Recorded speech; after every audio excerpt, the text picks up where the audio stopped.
Jumpa lagi guys, jumpa lagi. Hari ni kita pergi. Saya nak pergi Tanjung Malim. Jadi saya pergi Tanjung Malim. Daripada sini pukul 3. Tu tadi ada Proton Turbo potong saya. Saya tengok meter saya sini pun dah 110. Memang saya tak ikutlah dia. Proton tu buatan Cina. Ni Asia potong saya juga. Saya tak boleh laju, sakit perut. Nanti saya terberak dalam kereta, siapa nak kutip? Saya sumbat mulut tu kat kamu semua. Okey guys, dengan kelajuan macam ni, saya boleh capai Berang dalam tempoh 1 jam. Berang ke Gopeng, saya ingat 2 jam lah kalau bawa slow. Tapi saya try kejar usut punya usut. Tapi kereta 4-wheel drive memang saya tak boleh ikut lah, memang laju lah. Sekarang ni dah 140 km sejam. Kalau kapal terbang tu 180 dah boleh terbang. Ni dah 160 tekan. Tak boleh kejar lah guys. Saya kena tukar kereta sport car lah. Hari ni saya naik Proton BLM. Proton BLM enjin dia pick up dia, top speed tak laju.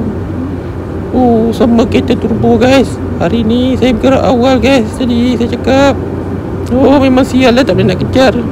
Sepatutnya sekarang semua orang pakai turbo sebab laju. Ni 170 saya bawa ni, tak boleh kejar lagi kereta turbo. Proton lah celaka. Proton memang laju dah sekarang. Bila lah Proton nak turunkan harga X70. Okey guys, dengan kelajuan begini saya sudah sampai guys. Saya sudah sampai mana? Tu nampak bukit tu. Banyak tanya pula, bodoh betul. Babi. Dekat kawasan bukit ni guys. Aduh, kenapa lah kerajaan tak buat jalan listrik kona-kona? Kenapa tak buat terowong kan? Sebab dulu bodoh kot. Dulu tak ada teknologi kot. Kalau orang putih dia nampak straight tu, dia terus buat terowong. Bila kona-kona ni banyak lah accident. Betul tak? Lebuh raya sekarang ni banyak orang mampus. Sebab apa? Jalan macam ni lah. Okey guys, kalau anda nak tahu jarak daripada Berang ke Tanjung Malim tak berapa jauh, dalam 5 minit 10 minit. Tapi dengan jalan macam kona-kona macam ni, siapa nak bawa laju? Tengok lori sepatut pakai lori Amerika tu. Mana boleh pakai lah lori Jepun mana boleh laju. Okey guys, sekarang ni saya tengah speed. Usut punya usut. Tengok Scania punya lori punya payah nak potong. Okey guys, sekarang ni kita dah sampai Berang. Tak lama lagi lah. Nak kata laju tak laju lah. Nak pergi Batang Kali pun lagi sejam. Jauh lah guys. Kita nak buat macam mana kan? Kita nak singgah dulu. Saya nak keluar dekat Tapah ni. Ingat nak pergi sana senang ke? Susah. Tengok Mitsubishi potong.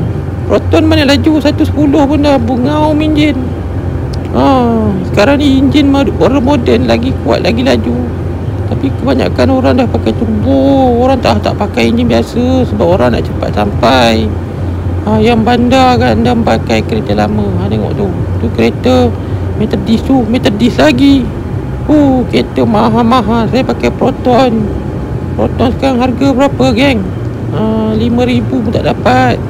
Murah lagi 2,500 je. Okey guys, dah nak sampai dah ni. Dah nak sampai Sungai Buloh dah ni.